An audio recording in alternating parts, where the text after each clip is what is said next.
Hello, everyone, and welcome to the 1000 Gurus podcast with me, your host, J.R. Yona Cruz. So, today's guest is Monster Poh. So, Monster Poh is a full time registered nurse who enjoys creating content via cosplay, comedic skits, beauty, and food. She has over 150,000 followers across their social media platforms and enjoys traveling with her husband, Justin, and has two rescued terriers, Toru and Yuffie.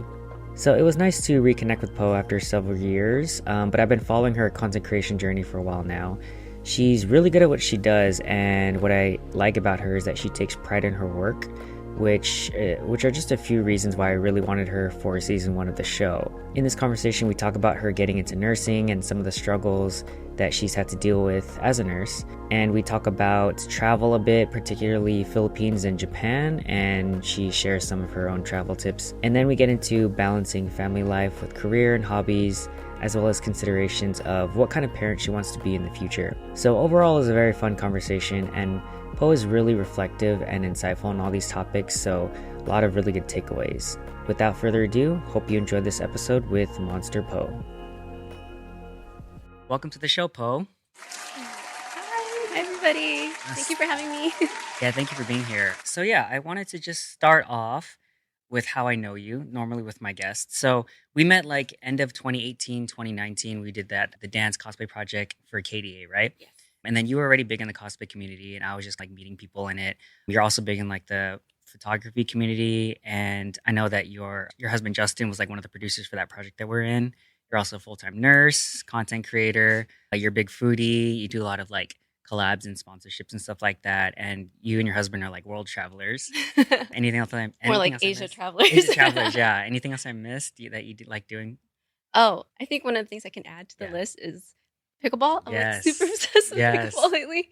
So yes, we've been doing that. And I wouldn't say like I'm super famous and all that stuff. I dabble. Right. And I'm glad people enjoy it. Exactly. I feel the same way. I'm like, I just do what I enjoy, and it's cool if people like it. So anyways, pickleball, we'll get into that soon because I've seen a lot of your recent content and it's like super fun. So we know that you go by Monster Poh. So like, where did that name come from, and like, how did you decide to use it? Some people get sad about it, but so Monster Poh. Poh was my rabbit's name. My late rabbit, he passed right before I actually made my account. I dedicate that page to him, and he was my little monster. Aww. So I figured, like, why not Monster Poh? It actually used to be Monster Poh S2 because I wanted to be cute and put a heart. Oh, I see. But then I didn't want people to think I had a second account. It's like Monster Poh's 2. Right. So just omitted it before anything else happened. That makes sense. Cool. So anyways, I like to go into, I guess, start with your backstory and then go into maybe travel, because I think that's something that a lot of people like to do. So like, where did you grow up and what was it like growing up? And then like, how did you, well, let's start with that. I was born in Philippines, so I am 100% Filipina. Nice. That's our British Philippines. Yeah, I know. I don't look it though. I'm mixed somehow. We're all mutts in our own way. But yes, I was born in Philippines, raised till I was 9 years old, so I do still have my accent that comes out every now and then, especially when I work in the hospital. Oh, when I talk to titas, it comes out. Other than that, I moved to California following my dad because he came here for, the American dream. So he brought the rest of the family here, and I've been a normie in California since. Yeah. Until I tried to make something of myself, at least something that I thought was more enjoyable for myself. Right. So how did you get into, okay, I guess we'll jump around a little bit. But so I know, like we said, you do a lot of things, but then how did nursing come into play? So I can make an assumption, and so Filipinos, like, nursing is our thing. Yes. It's like a family thing too. It's okay, we expect you to go into healthcare or nursing specifically. Was that also similar for you, or was it like, no, actually there's something about that was inherently, I feel like, my choice, or I don't know. I think nursing was something my family wanted me to do. There was no one in the medical field, I think, in my family other than my generation of cousins. I wasn't the first, obviously. My cousins were first because I was the youngest girl out of all my cousins. But nursing was more of my family's dream, my parents' dream. So I knew nothing but nursing. The moment I was born, you're going to be a nurse. I'm like, okay. It just guided you to it. Yeah, just basically, here's my path. I want a doctor set for toys and stuff like that. They're like, you like to paint? Great, that looks good. What about nursing? Nice. So then I'm assuming that was just the thing that you're focusing on throughout college and then becoming a nurse and whatnot? Yes, yes. I actually took my time, not because I didn't want to get into it faster, but because, like, I didn't have that much money. Yeah. So I worked in school just trying to get into nursing. So my whole focus is, what can I do to graduate? What can I do to get into nursing school? What can I do to get that nursing job and, make that money and whatever? But in the long run, though, I'm not saying that I'm just doing it just because I was forced to. Right, I right, do right. enjoy it. As I was going through that path, I saw my family and friends going to the hospital, seeing the care the nurses have given, and I'm thinking like, that's going to be me one day, and I'm going to do a good job, be a good nurse, and yeah. Do you have any? Okay, well, I have a few questions that come to mind, which is you're the first nurse that I have on the show. So, like, maybe if you have any insights on what the process is like to becoming a nurse, like how challenging is it or how easy do you feel like it was? And then from there, like best parts and or worst parts or like challenges of being a nurse. Okay. Well, trying to become a nurse is very hard. I will tell you this. And I don't know if this is a fact, but I've heard people say, I'm going to get lashed out for this. It's okay. They're saying that just the path to nursing is so fast that it's on par with trying to get to like med school. I'm not saying we're like harder than them. They're like, what they have to do is way worse than what we have to do. But because we have to do it so fast, it's just, there's no time to breathe. For me personally, I don't know how other people did it, but for me, I focused on like work, paying for school, and then just like my studies. And that took like 90% of my time, like sleeping, drinking. I was doing it like while I was studying. It was bad. Yeah.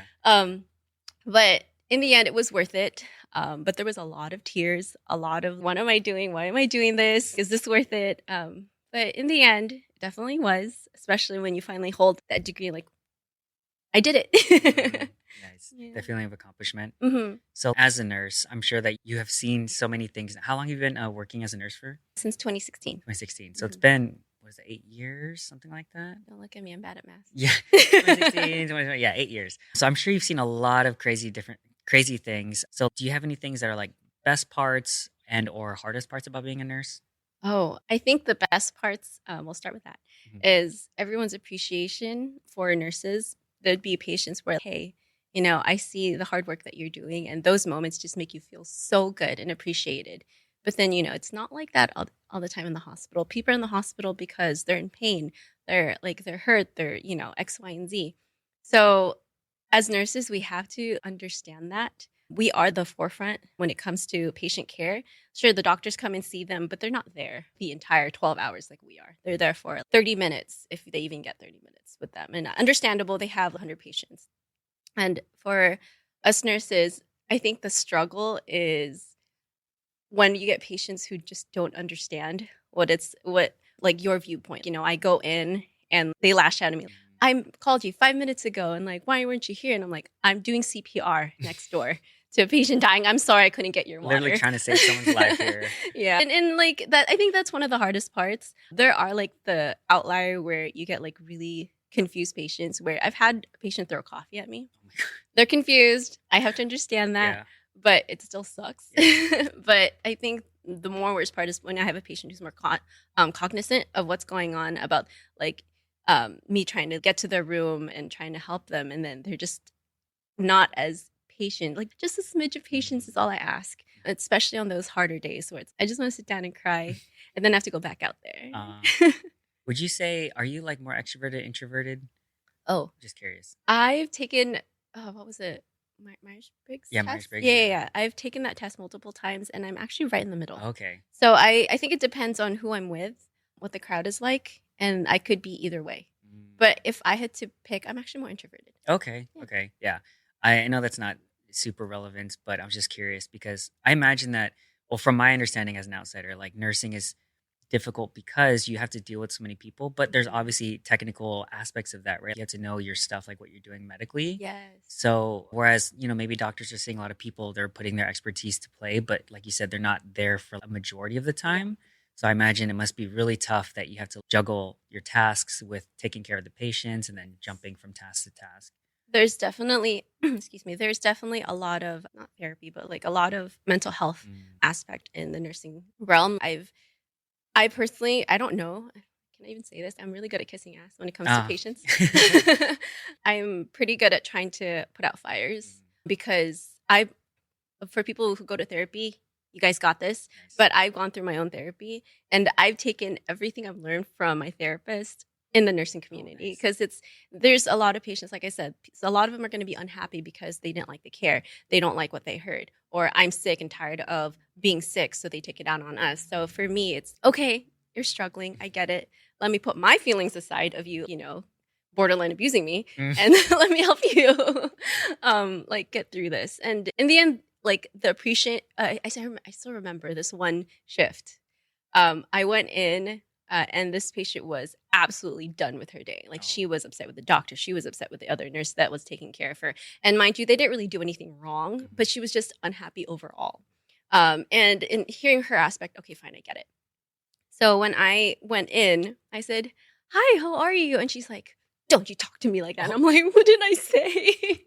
And I remember walking out of that room and looking at the other nurse, and I'm like, how am I going to get through my shift with her? What do I do? And I was actually about to cry. I was like, I just walked in here, my patient just yelled at me, and now I don't know what to do. Oh my gosh. And then just thinking, I have 12 hours. 12 hours. Gosh. How do I do this? And then moving on throughout that day, when I was like, every time I go in the room, I'm like, okay, I can do this. Okay, breathe. Yeah, center smile, yourself, try to perform. be. Yes, pretty much. So I go in, and then she's again venting, and I'm just like, I'm already prepared, so I know she's gonna vent. So she starts venting, and then I put in that therapy aspect, and she, by the end of the shift, was super happy, super nice, and said, and even told me, like, you're the only nurse who's ever taken the time to talk to me. Wow. And that was a huge impact on me, regardless of me feeling like I was on eggshells the entire night. Just hearing that made me feel like, okay, I'm doing something really good, Nice. And I talked to my coworker who had her that day shift, and I asked how she was, and he was saying like, "Oh, she was the sweetest patient." And I was like, "Wow, okay." Nice. Like, yeah, you're welcome. What do you think? What aspects do you think of like how you treated her went into that made her like have that switch? I guess anything specific that you feel like worked? I think she felt like she wasn't heard. She had all this concerns and complaints, and I think human nature, if there's a complaint, we defend ourselves. I'm not saying this is what happened Right. with the doctor and the nurse or whatever, but I feel like she just wasn't heard. So I just sat there and I told her, like, this is how you feel. This is what I understand how you felt. Am I right? Can you tell me more? And I think people, especially if you're in a small room, like all the rooms are private, so there's really no one in there other than the patient. And if family comes, in her case, no family was there, you have that white wall syndrome. So you kind of go a little crazy. Oh, You know what I mean? So she just needed someone to talk to and have someone hear her. So I took that time.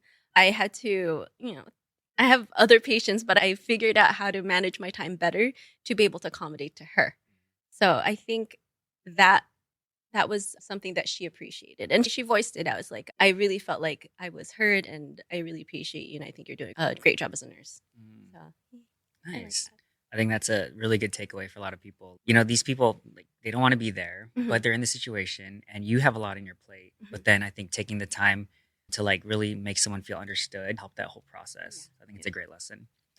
So, like a interesting pivot, but wait, have you worked in the same hospital, or what is your hospital like? Or I actually started at a smaller hospital, and I love that hospital. yeah, If it wasn't for certain things that I had to move, but if I had a choice, I would have stayed there. It's a small hospital, but because it's small, we're like family. right, that makes sense. So yeah, shout out to Placentia Linda. I love you Nice. guys. So you work at a bigger hospital now? I do work at a bigger hospital. I also really love this hospital.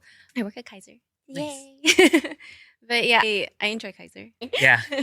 So my next question was like, so I have a friend who's a travel nurse, and he makes comedy content, right? But Right. one of his things is like sometimes working as a nurse can be very toxic because of like the administration or the people you work with. And I Yes. don't want to try to like point fingers or say everyone is evil, right? Right. But it seems like that's not really your experience. But I'm sure it depends on the hospital, or I'm not sure. What do you? I think it depends on the hospital. Yeah. I think when you work 12 hours and you have to deal with a lot of external kind of what's the word? External factors or Correct. Yeah. So there'd be times where you feel like, oh, this could have been done better. They could have done this, or we're short staff. Sometimes there'd be times where like, why did this person not go to work, or like why did they let this person stay home when we're clearly short staffed? So those things.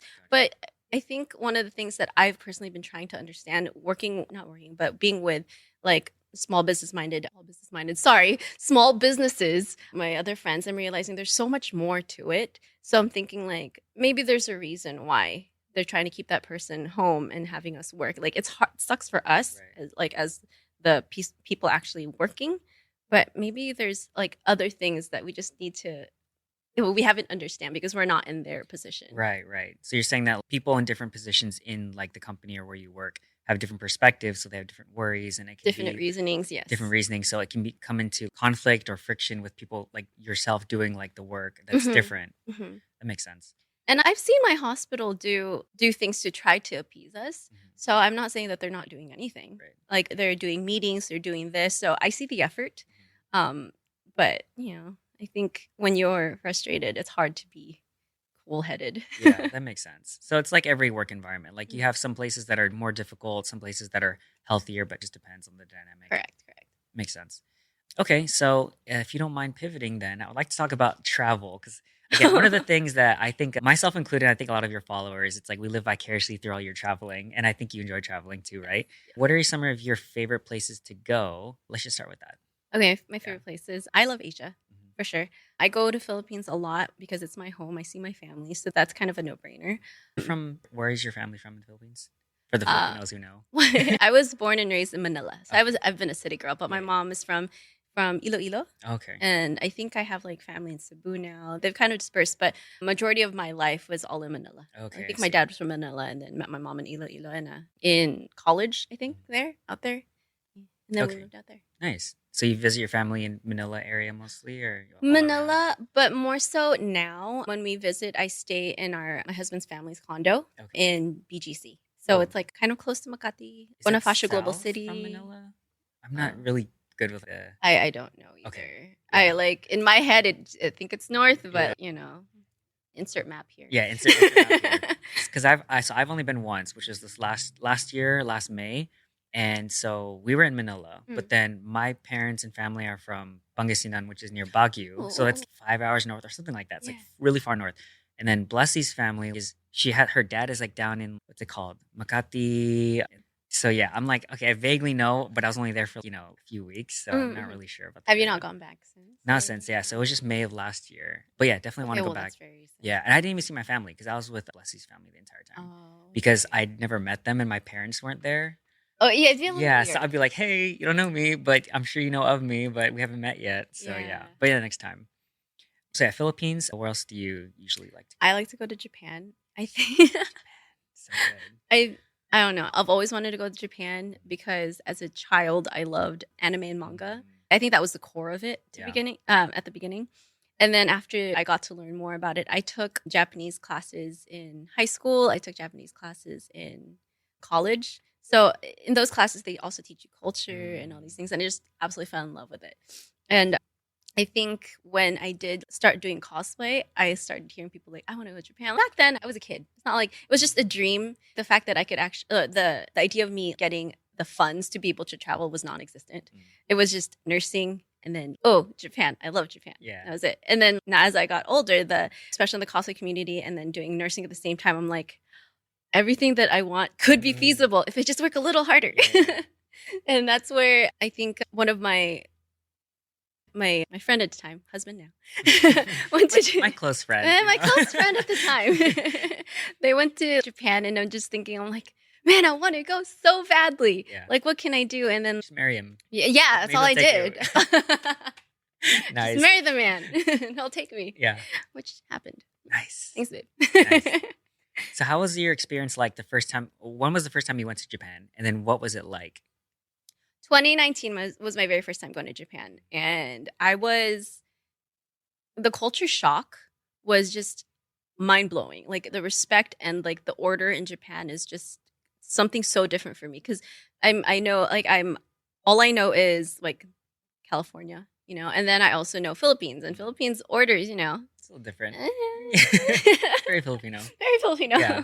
I think we have the cultural respect to people we communicate, but I think just how they drive, how they walk, how they like greet you is just completely different. And I really like that. And wait, what was the question? I'm like jumping ahead. Yeah, no worries. So how was your experience like in Japan? So like you said, it was the culture shock, Mm, how they do things, like it's very different. yes. I don't want to put words in your mouth. So like, how was it? What else? Oh, the food. The Like that's food, definitely like one of yes. my biggest things. And here in the US, I love Asian food. Like I love like sushi and whatnot. But I think Japan ruined that for me. Mm, Because so it's a when I good think of problem to have. sushi, yeah. Yeah. But I think the biggest takeaway from my first time was just the environment, how amazing food is coming from the place Yeah, of its the origin. source, yeah. Yes, and the fashion. Oh, of course, yeah. Oh my gosh, it's so modest. Yeah. And in the cosplay community, because I went in from the cosplay community, and we're very, we're very sexy. Mhm. We dress like that, and when I'm there, I'm like, You're like, oh. I gotta cover up.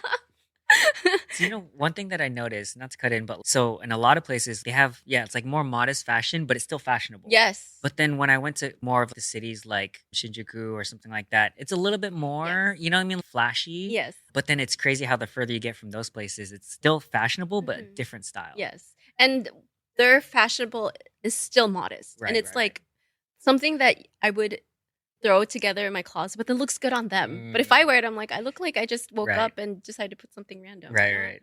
They look so good in it. I just don't understand. Yeah, Japanese people are very fashionable. Very. I would say the same thing about Koreans too. When I studied abroad in Korea, it's obviously different type of fashion, Right. but you walk around and 8 out of 10 people are fashion aware. And you're like, oh, geez, I should have done myself up a little more. One of my friends was telling me, like, if you're, when you walk around Korea, I think it's Korea, she said that, like, you're going to feel very out of place if you don't try. Yes, 100%. That's how I felt. For Oh, no. the 3 months that I was there, I was like, oh man, I'm so out of place. So you just have to try a little bit harder. Yeah. Okay, so Japan, do you have any places you recommend to go to Japan? How many times have you been so far? I want to say 4 or 5 times already. Yeah. I think I saw a post and you said it was 4 or 5 times. So Yeah, I think yeah, that sounds like- right. I think maybe 4.5 Okay. because one of the times I went was only for 6 hours. Oh, I see. Because it was okay. just a layover. Gotcha. How long? So, how favorite things to do or like Oh, recommendations right, for right. people who want to go I as a Japan enthusiast? want to say if it's going to be your first time, pick some, if not all of it, like tourist stuff, just because you want to experience the tea ceremony wearing the kimono. Yes, they're very touristy, but it's something that you want to try first because you don't want to regret it. You know what I mean? Just it's one of the Good experience. basic package of Yeah. first time Japan goers. And then after that, stray away from it. One of the things that I did recently that was not a norm would be going on a ferry. Like it wasn't a cruise per se, but it felt like a cruise. It was just an overnight trip from Beppu to Osaka. And it was an amazing experience. Like our room, I honestly looked better than the hotel we stayed gosh, at. nice. It was so nice. And that was just a ferry where people just have their cars transferred from one like Right. island to another. So it was overnight. It was just an overnight thing. Gotcha, Yeah, gotcha. but it was really nice. And then other things are try cooking with, if there's something that says cooking with grandma or something like that, do it. It's fun. Talking to the grandma and them telling their life while they teach you how to cook is very humbling. Yeah. You're like, wow, that's so nice. You know what I mean? Mhm. And then you meet this grandma who's like, yeah, I've been a chef my entire life and I've been this. And Oh then my- I decided I'm just going to retire and do this. I'm like, whoa, Yeah. you're too cool for me. Dang, that's crazy. Sorry. So moving away from Japan, any other places that you recommend that you enjoy going to? Because you said Asia, so I don't know where else. Oh, you recommend. Siargao. Absolutely Siargao. Siargao. This is also Philippines. Going back to Philippines. Okay. We went to Siargao for the first time. We've been wanting to go. If you ever been to Boracay, it's basically Boracay, but like more, it's much smaller. So it's not as overpopulated with tourists. Okay. So it feels nicer. I don't know how else to explain it. And I think in Boracay, we didn't have the chance to ride mopeds. In Siargao, you go all over the island. It's not very big, so it's not like you're going to stray too far. You'll figure out how to get back to your hotel. But it was an amazing experience, and I wish I could go back. Oh, it was so much fun. Nice. Okay, so one other thing I wanted to ask you, because I've seen you guys, like, is it like business class or something like that? Like where you have you get to lay down and sleep and stuff like that? Right. So do you have how do you do that? Okay, I don't want to make assumptions. Do you just pay for it, or do you guys use points, or how do you guys do that? We have a lot of points.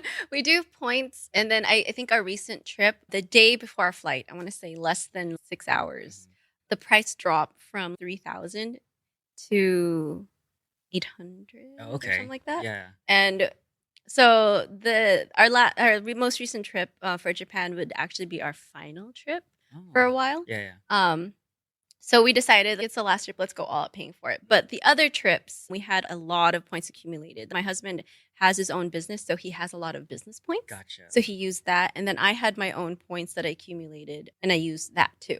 Mhm. So our business class trips were all points. Yeah. Nice. Do Yeah. you have any tips on how to get points, or do you guys have any insider hacks? Some people like do, point hacking and stuff like that, but I've never heard of point hacking. okay, yeah, No, like we did it genuine. I will buy groceries. gotcha. Okay, just putting everything, just Yeah. use points. Gotcha. Mhm. Because I it's a mean, good deal, right? Yes. Yeah. I think if you have a small business, use your Mm, card. If you don't have one, please get a card right. and accumulate those points because they're definitely worth it. Definitely. And you don't need to use business class. You On don't have to use I think it's 100,000 yeah, points for a business. You just use a little bit to be economy, and it's mm, fine too. it makes sense. Mm. So last thing on travel, I wanted to know, do you have any travel tips that you would recommend for first time travelers? I know a lot of people want to travel as much as you guys, but any pro tips? Pro tips. Oh, you're gonna pack way more than you actually need. Mm, So just if you can, try not to pack as much. There are lots. I guess it depends on where you're going. In Japan and Philippines, we had no issues with this, but packing light would save you the backache from pulling your luggage. If you go to Japan, there's not a lot of smooth pavement. There are the blind assist mm. things on the floor, and I've tripped over my luggage Oh my because god. of those. I remember thinking like, why are these here? And then at the same time, I'm like, wait a minute. Yeah. It's inconvenience to me, but imagine how inconvenient it is for someone who's blind. Mhm, So I'm like, okay, just let it go. mhm. But yeah, I've tripped over those. So pack light if you can. There's places where you can do your laundry. It's not that hard. Even if you don't speak Japanese or you don't speak Tagalog, you'll figure it out. It's laundry. Give it to them. They wash. Mhm. Or if you have an Airbnb, they come with their own laundry. Oh, that's nice. Yeah, so it's also very easy. Just use Google Translate to translate. That's one. And then the other one, even if you're like in economy, we still like travel economy. We only post the business stuff because we want to look cool. Yeah, of course. Of course. Why not? But we still travel economy. Yeah. My favorite thing that I got way back before I even met my husband, I have this foot hammock where you put it on your tray, Mm. right? Have you ever heard of it? I can imagine what it is. Yeah. Yeah. It's so good. You put it on your tray, and then like for girls who are short like me, it's hard for our feet to touch the floor. Yeah. So I have this thing where I don't know if you can see it, but like you basically put your legs up like this, Yeah. and you feel like you're in a recliner. Oh. It's really nice. Yeah. I like that. And then I also have this thing called a sleeper. Mhm. The neck pillows Yeah. don't do anything for me. It just still gives me stiff neck. So I have this neck pillow where you put it around the chair itself, Oh, I see. and then like you either cover your eyes, your chin, your mouth, whatever you want. I don't like it on my eyes because I feel like my eye sockets are like Right. back.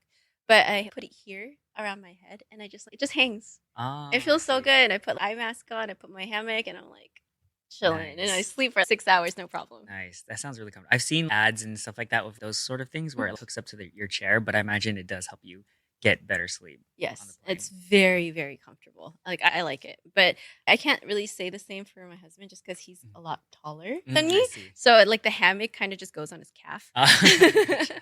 But I mean, he says it helps some. Yeah. So. Nice. That's good.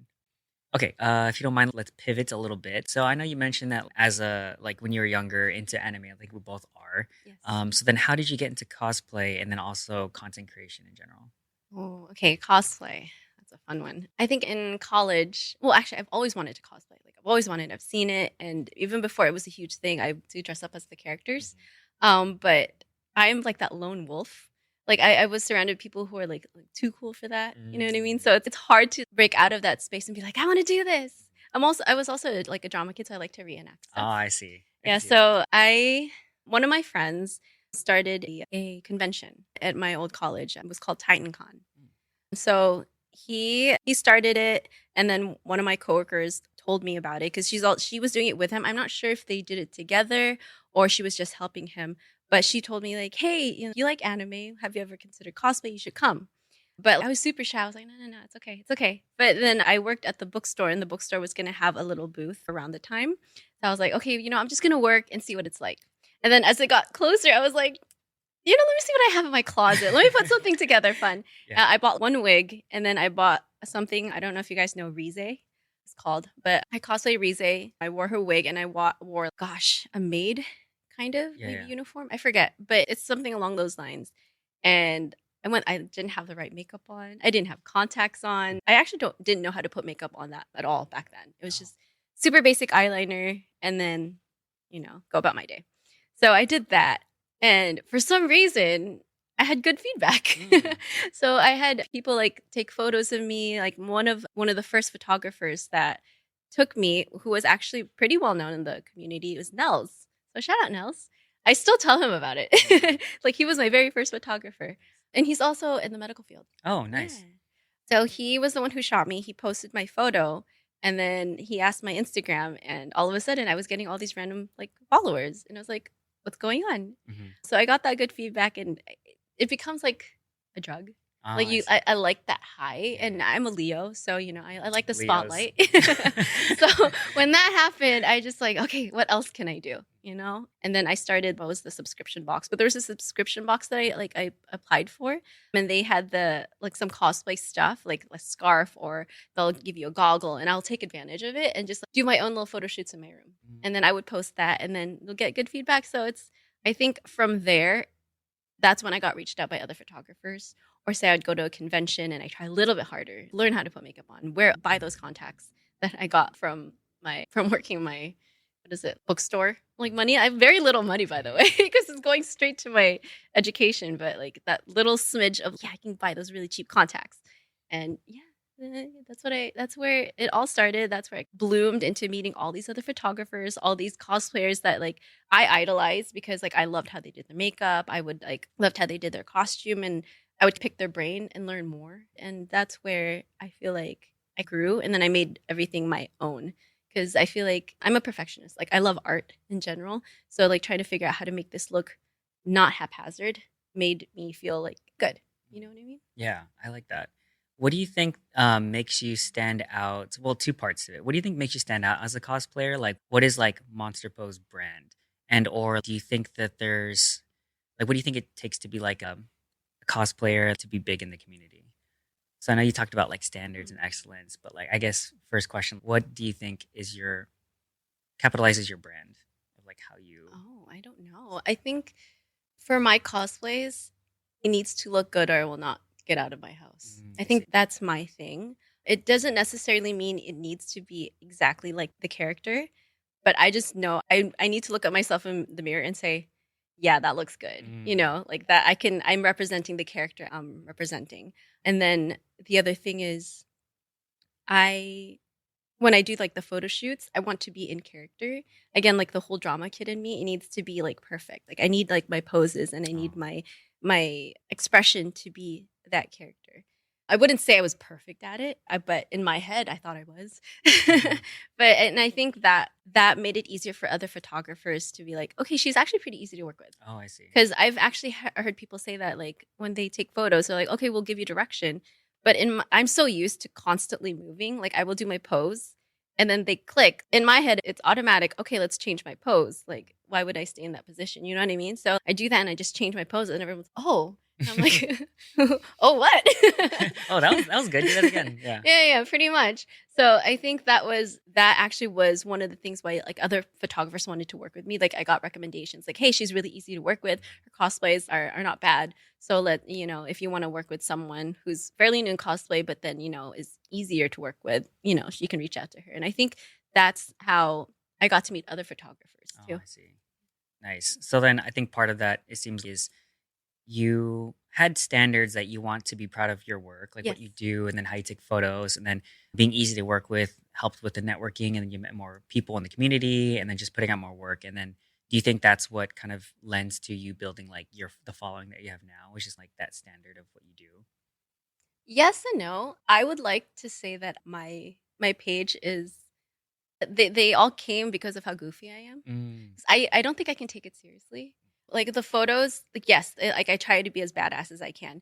But then I don't know, my recent videos now, I can't do anything serious. I have to do something funny or silly or like I just want to share that I'm not like, I don't bite. Yeah. Like I've gotten people who said, you have an RBF. There'd be times where I'm tired and I'm just like, and then they're like, are you okay? And I'm like, I'm just tired. Right. Yeah, same. Like I'm not like angry or anything. I'm just like, just resting.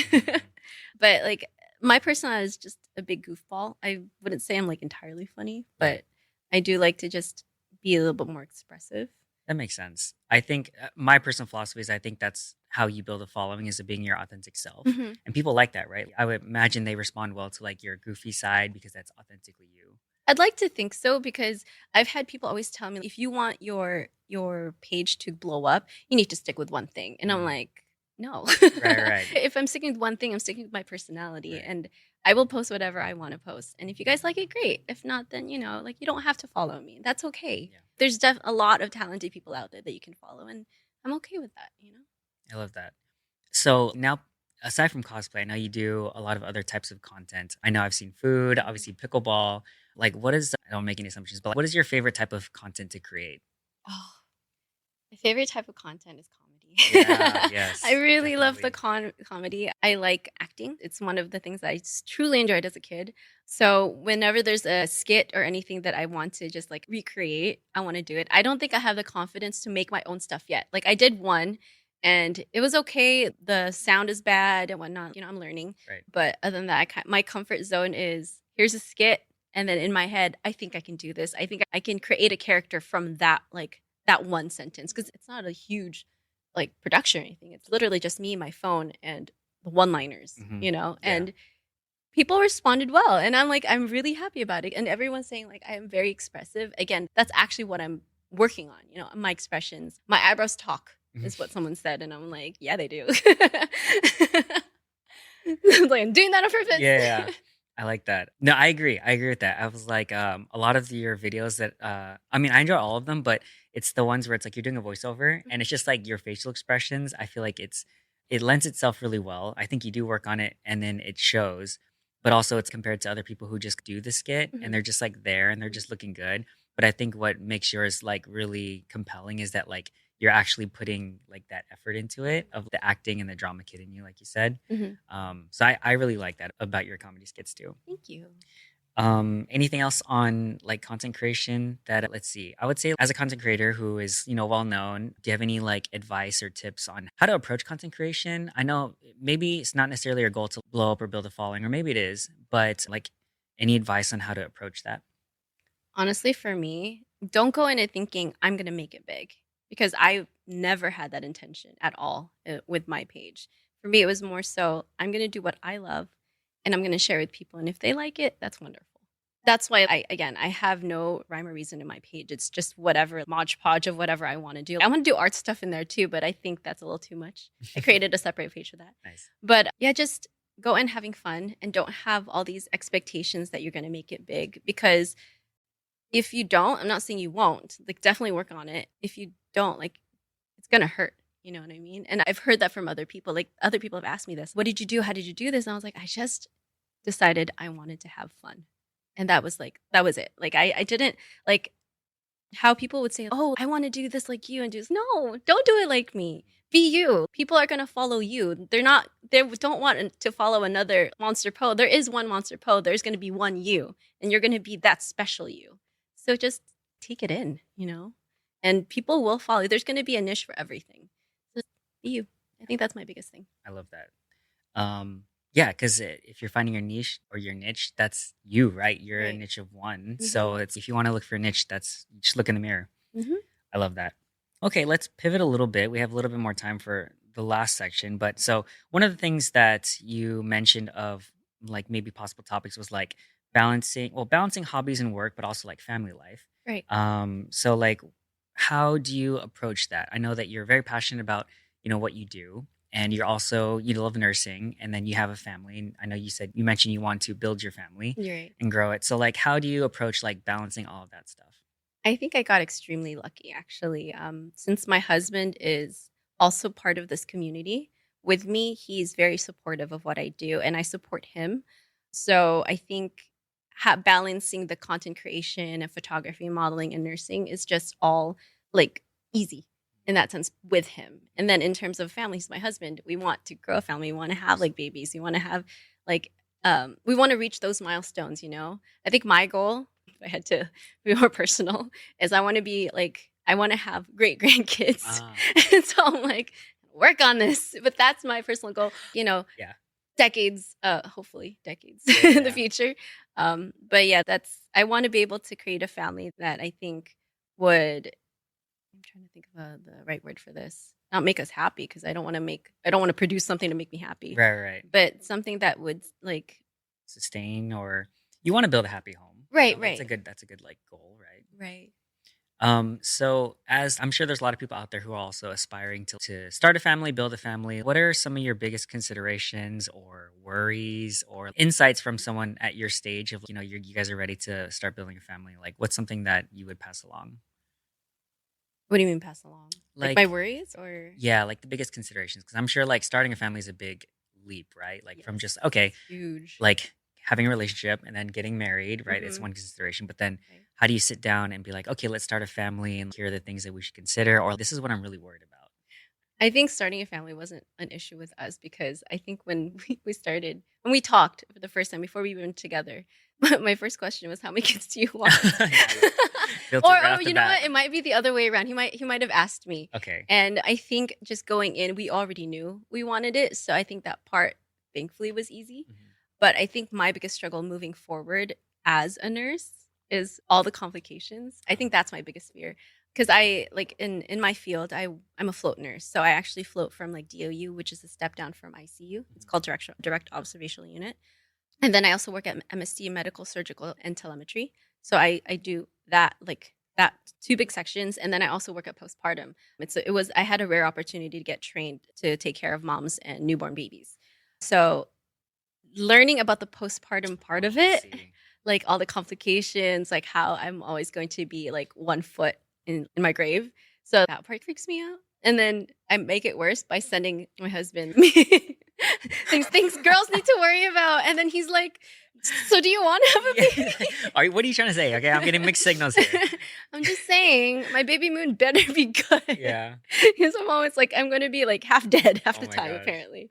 But it's fine. I think it's something that like I've already accepted and I still want. So it's not going to stop me from having a baby. But that is my biggest concern. I'm like, I hope nothing goes wrong. Right. And I'm also in the time of my life where my friends are having kids. So they tell me their stories, and like I've seen most of my patients, since I'm not a primary postpartum nurse. I'm just a floater. I don't get the complicated moms. Mm.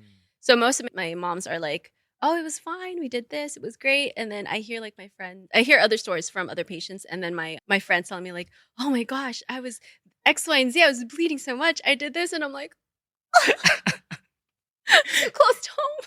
You're like, okay, this might be a worse fear, but this is what happened to me. It was scary. Yeah. So I trust the hospital that I decided to go to. So I'm sure I'll be fine. But it's still that lingering fear, Of course. Yeah, it's a And very that- real thing. Yeah. Another question. So on parenting, what kind of parent do you want to be? So I'm sure you'll get there when you get there, but you do a lot of fun stuff. Mhm. But then, so how do you approach like what type of parent you want to be? I want to not cause trauma on my kids. Oh, That's a good one of the start. biggest That's a things. good start. We joke about it, how we always say, "Oh, childhood trauma," Yeah. but it's true. I love my parents. I think they're great people, but there's just some things that they grew up with that I just definitely don't want to cross over to my kids. And same with my husband, we're on the same page. We want to create a culture where our kids will be able to think for themselves. Like I don't want to do things for them without a good reason that that I would need to step in. I want them to be able to think for themselves. I want them to be able to be independent because who knows like what might happen to us. Like we might like pass before they can be an adult on their own. But even as a child, I want them to think, okay, this is what my parents taught me. This is how I should think. And I think that it's a way for us to protect our kids. And then we also want it to be fun. Of course, I am definitely going to be a cosplay mom, like for sure, Oh, 100%. that's gonna be so much fun. I Like dressing up your kids. Yes, and it's funny too because as I'm getting older, all of the people that I'm following are starting to post like family stuff. So you're Oh. trying to like it's starting to kick in my head. I'm like, damn, I'm growing with these people, and like my followers, I hope they grow with me too. So that'd be fun. Um, but yeah, I think as a parent, I want to raise my kid to be independent men and women, whatever they may be. And like a fun culture. Like I'm curious. There'd be times where I hope I don't hit my kid, but I'm like, man, can I stop myself? You're like, okay, I don't know how long my patience goes. But yeah, I get it. I want to say I'm a very patient person. Yeah, yeah. But we'll see. Yeah, we'll see. We'll see. Last question on that. So, what do you have? Okay, I imagine you have a cosplay goal for your family, or is there a family cosplay dream that you have? Okay, we can dress up as this. I don't think I have a family one. I have some pregnancy ones I want to do. Okay. I've got that. And then I really want to dress my kid as Pokemon whenever I can. Oh my gosh. That's so cute. So I want to do that. But I just to say like a full family one. No, not yet, actually. I know one of the basic ones is Spy Family. Right. So I think that's definitely in the works. If I ever get a girl, even if it's a boy, I'll make him dress up. Whatever you want. Like, you want to wear a dress, it's just cosplay, okay? It's not. You can do whatever but you if he loves a dress, if you love the dress, it's great like, too. Yeah, whatever you want, babe. Nice, I love it. I think you're gonna be a good mom. I think it's gonna be super fun. I hope so. Okay, so that's all the main questions. You ready for rapid fire? Yeah. These are the fun ones. Okay, so get ready. So this is the billboard question. If you could have a billboard that says anything that millions of people would see, what would it say? God. Oh my God. She's not as funny as she looks. Oh. Nice. I like it. You're talking about yourself? I'm talking about myself. Okay, myself, of course. What is your favorite failure or something challenging that you learned the most from? Oh, my favorite failure was definitely not being able to communicate because since I didn't know how to communicate, I went to therapy and now I feel like I'm a better person to be able to communicate to others. I'm still not perfect. Don't get me wrong. There'll be times where I'm like, oh my gosh, I can't believe I said that. But I'm learning. I think the idea of just being able to learn and progress and grow as a person, to be a better person for myself and for my family and for my friends, I think is one of my greatest failures. I see. Were there any specific points of communication that you learned that was helpful for you? I think to be able to acknowledge first before you say, if you say you have an argument and your friend says, I feel like you did this. And in your head, I'm like, wait, but this happened and this happened. It's not your turn. This is their concern. This is what's making them feel sad or upset or whatever. You need to acknowledge that first. You need to hold your tongue and let them feel like they heard you before. Because if you do, they'll be more open to hear you as well, hopefully. And I think that has been the communication strategy that me and my husband have been doing. And it's going well. It's not perfect. I still have times where I step back and put in my, but this, and I understand you feel that way, but right now I'm talking about myself. And I'm like, oh, shoot, okay, I'm sorry. So I think that's one of the biggest thing is if someone has a concern, they want to be heard, especially if they're talking to you about it because they trust you. They appreciate you in their lives. So they want to tell you. So for you to lash back, it sucks. Yeah. You know what I mean? Definitely. I like that. It's like you want to get your point across, but you have to stop and like consider their position first because then you can have a good conversation if they don't at least feel heard. Yeah, because if they don't feel heard, they're not going to want to hear you. Of course. Cool. Biggest regret, or if you could redo something, what would you do differently? I don't think I have any regrets. I think things have happened for a reason, and there's a domino effect to every action that I've made. So if I were to even change one thing in my life, I feel like it'd be different. And I don't know how comfortable I'd feel. I like who I am right now, the friends I've made, the culture I've created around myself. So I don't know. I think I'm happy with where I am. That's good. If you could redo anything, would that be a different sort of perspective? You think it's the same thing of regret? Redo anything from any point in time? Well, let me think. It's a thought experiment, obviously. I think if I had to redo something, maybe I would, like in terms of cosplay. I know it went well. Yeah. But if I had to do the very first cosplay, because I like cringe every time I look at it, I would fix my makeup. Yeah, it's always the first one. But nothing like major. I think I would redo because, like I said, I think there was a reason for everything. So I think any hardships that I had to deal with, I think it was worth it because it just helped me grow. Definitely. If you could give your younger self advice from any age or time period, what would it be? I'll just keep getting better. Yeah. Yeah. I had a pretty strict childhood. Oh, I see. So there wasn't much I could do. I was very limited in what I could do. And I just want to tell myself, you got this. You will have your time in the future. You just have to get through nursing school. Just get through it. You got this. It'll be better. Yes. I like it. Are there any new habits, routines, or mindsets that you adopted in the last, let's say, few years that you feel have really helped you a lot? I think keeping up with my this is so silly, but keeping up with my notifications. I've always have a hard time trying to navigate with my emails and my all these things. So it's like when I do miss something, I feel so horrible because that's time.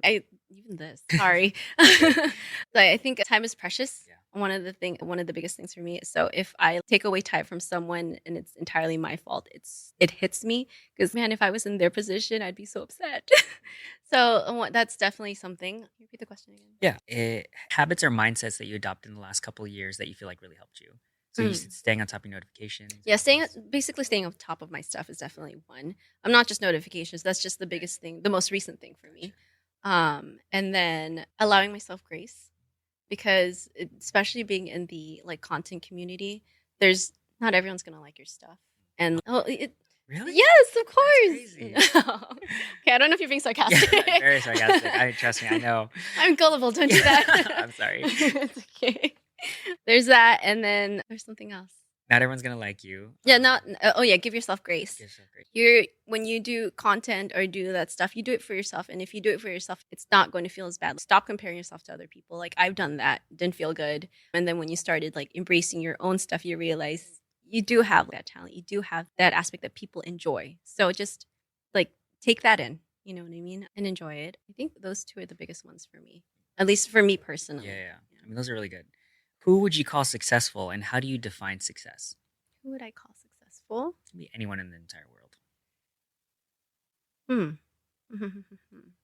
I want to say like the first person I thought of was my husband. Ah, yes. I think he's very successful in his own way. Justin's really great. Yeah, but the thing is, he doesn't feel like it. He feels like, no, I'm no big deal, and that's great. I don't know if he's just being humble, or he really doesn't see himself as so much more than how I see him. You know, I think he went to school for accounting, like all this like jobs schooling where you can get like a decent job like accounting, right? But decided to be a photographer. And then he wasn't just any photographer, he was a successful photographer. And he did it for 13, 14, 15 years. And he was very good at it. So that's when he was able to buy his house when he was 26. And not because he needed the house, he wanted the house because when he gets clients, he doesn't want to show them like photos or talk to them in his parents' living room. So that's why he bought his house. He bought his car to show like, I am who I am today. I deserve respect because I'm going to give you respect. That's what his stuff represents. Yeah. So I find that really admirable. Yeah. And then even now, like he's moved on from photography. He does it occasionally, but now he's like a small business accountant of some sorts. So he went back to accounting. Full circle. Full circle. And he's doing good. And he doesn't even advertise for any of it.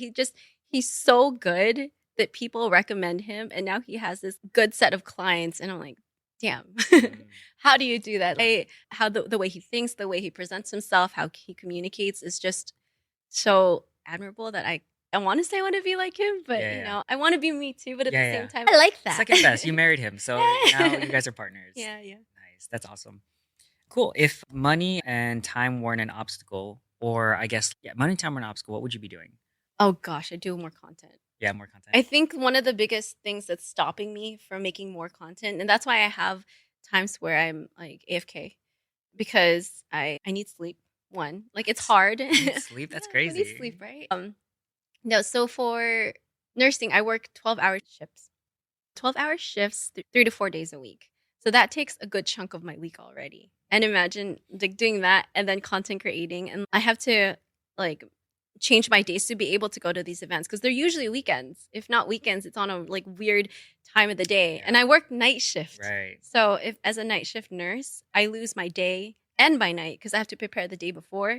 And then the next day I have this dread of, am I going to sleep before I do something? Or am I just gonna take 3 shots of espresso and then like power through and then go to sleep at 10 p.m. So that's my struggle. Yeah. So I actually don't have a lot of time for my content creating. Which sucks because I love it. Right. It's art for me. What else? Content creating. And then pickleball. I play 6 hours if I could. Wow, that's crazy. When I started, it was 6 hours, and then I didn't touch my Instagram for a month. So I've been busy, guys. I'm in the zone. Pretty much. But hey, doing pickleball actually did something really great for me. One of my friends, Maggie, she owns this company called Core and Crew, which actually I'm wearing right now. Oh, nice. High representation. I met her, and then out of the blue, I asked her to be my pickleball partner because unfortunately one of my original partner got sick. Oh. So played with her, and then after a 1 day of training, it wasn't even 24 hours. It was 8 hours of training. The next day we won gold. Wow, that's crazy. So we did really well because of that. I feel because again, content creating, we've been reached out by like companies to be able to be sponsored by paddles and all that stuff, and I think it's really cool. That's cool. It's opening avenues, and what I don't know if I'm just super lucky, but like everything that I've done so far has been beneficial or has gotten good feedback. So I think in that sense, I'm either doing really well or I'm really lucky. Yeah. That's cool. I imagine, in my perspective, I feel like sometimes you create your own luck because, like you said, you're doing what you enjoy and you're doing it for those reasons, and then these opportunities come to you. But it's not like you weren't setting yourself up to be ready for those things, right? Right. Yeah, That's true. I love that. Yeah. Okay, all right. Last rapid fire question: do you have any favorite books, movies, TV shows, anime, articles that you share or recommend the most? Goodness. Right now, what am I reading? Oh, I've been reading Solo Leveling. Oh, so I think it's on Netflix. Netflix? I think it's on on Netflix. Netflix? I think it's Oh, either the first Netflix. season, The right? first Gotcha. season. But you've been reading it as well. Because the first season ended and it's just a Right. really terrible cliffhanger. Right. So I had to read it. So I don't want to spoil anything, but it's so good. Yeah. And then I also really such a weird one. What is it? The time I was reincarnated as a slime. Oh, I heard That's good things. very good. Yeah. Have you ever seen it? I know about it. It's on my list. Uh-huh. How many seasons is it? I don't remember. Oh, I don't okay. think it's done actually. It's like 3 seasons or something? I think it's at 3 seasons, but again, it's not done. Right. I stopped at a part where I can binge a little bit. So I'm just waiting for it to finish the season. Yeah. But again, I'm on a weird cliffhanger. Yeah. Where I'm like, "Ugh, it sucks." And then of Nice. course One Piece. One Piece. One Piece. Yes. That is the cherry on top of my anime stuff. And it's so funny because I hated it at the very beginning. Oh, yeah. I thought the artwork was like 'Cause it's awful. old, right? It was like it started in 1997, something like that. Yeah, but back then too, it Exactly, was yeah. still. I grew up loving artwork that was more like beautiful and it's cute. The guys look hot and the Yeah, girls yeah. look so gorgeous. Yeah. And then you see this anime One where Piece. everyone's like It's a weird goofy- looking. yeah, So I was like, nah, I think it's gross. Yeah. And then later on, Justin tells me, like, you just have to try it. Yeah, Just try it. And I was like, fine. And then, a month later, I was like, are you watching the next episode? Yeah. and That's now I'm what like it's like. obsessed. That's what it's like. Again, I'm diehard One Piece, but I feel like you fall into two camps. You love One Piece or you have not watched One Piece. Yes. So The I'll people die who on that can't ship. the people who are scared, and maybe there's a third one. People are scared to watch it. There you go. There's that too. Favorite character? Zoro. Yes. 100%. Thank you. Oh, okay. Also mine. Cool. I think that's it for rapid fire. So let's do the ending question. So first one, Poh, what are you most grateful for? I think I'm most grateful for where I am in my life, the friends I've created, and definitely my husband. Because I think these things that created the environment I'm in it makes me really happy. Yeah, I'm just truly grateful for them, and because of their help with my career, with my cosplay, with my content, I feel like I can't get anything better than this. You know what I mean? And I don't think I want to. I don't think I care. I think that's when you like it. You know what I mean? I don't think I need more. Yeah. This is it. Definitely. I love that. Any final ask from the audience or final takeaways that you'd like them to have from this discussion? You can self-plug as well, like self-promote or anything. Sure. Or if it's just like a lesson you want them to have. I think, well, one, thank you for having me. There's a self-plug I can put, I have my TikTok and Instagram. It is Monster Poh if you guys want to check it out. I'm trying to be more active on it, trying to put more comedy, stuff that I love. And maybe the biggest takeaway is adopt, don't shop. Oh, yes. Love your dogs. I love Yeah. my kids. So My mom's like that too. She's big on, she volunteers at shelters and she also wants grandkids. So I feel like you and my mom would be best friends. we're gonna be the same people one Yeah, day. pretty much. All right. So where can we find you if people want to reach out or connect? I'll have all the links to your socials, but anywhere they can find you. Mostly my Instagram, but if there's something that you guys really need to reach out for me, I do filter it. But my email, if there's something that you want to reach out, maybe for content or a collaboration, which I'm open to. I am very selective of my content now, only because I really don't have a lot of time. Right.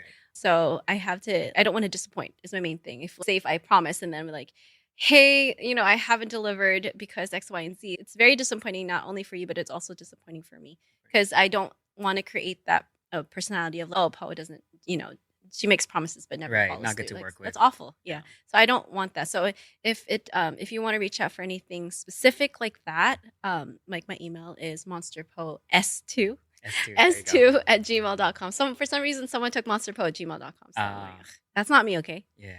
Okay, cool. Yeah, I'll put that in the show notes. Okay, well, I think that's it. Thank you so much, Poh, for being here. I really appreciate it. And so if that's all. We'll log off. So thank you to you guys for tuning in. Again, hopefully you guys have learned something as much as I did. I think Po's story is amazing and she had a lot of good insights to share. And also just a reminder to be kind to others, especially yourself, and that there's always something that you can learn from someone if you just take the time to listen. So thank you guys for tuning in. Hey, thank you.